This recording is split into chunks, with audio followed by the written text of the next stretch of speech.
5 6 7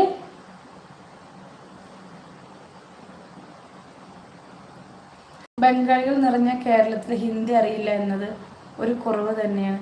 ഒരു കുറവില്ല മുത്തുമണി, അവർ മലയാളം പഠിച്ചോളൂ. ഇല്ല, ഇവിടെ 99 ആയിട്ടുള്ളൂ. ഒന്നും കൂടി 100. താങ്ക്സ്. ഒരുപാട് സന്തോഷം. ഇപ്പൊ 100 മുത്തേ.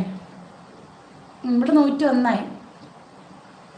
ബംഗാളികൾ നിറഞ്ഞ, അല്ലെങ്കിൽ നമ്മൾ മലയാളികളാണ് എന്ത് പഠിക്കാൻ മടിയുള്ള ആൾക്കാർ. നമുക്ക് എന്ത് പഠിക്കാൻ, ഭാഷ പഠിക്കാനായാലും ഒരു പ്രത്യേകത ഒരു ജോലി പഠിക്കാനായാലും. പക്ഷേ ഈ വേറൊരു ഭാഷക്കാരുണ്ടല്ലോ, അവർക്ക് എന്ത് പഠിക്കാനും മടിയില്ല. അതുകൊണ്ട് തന്നെ അവർ മലയാളം പഠിച്ച് നമ്മളോട് സംസാരിച്ചോളൂ. പിന്നെ എങ്ങനെ നമ്മൾ മലയാളികൾ ഇങ്ങനെ ചീത്തയാവാതിരിക്കും? ചേച്ചിയെ കാണാൻ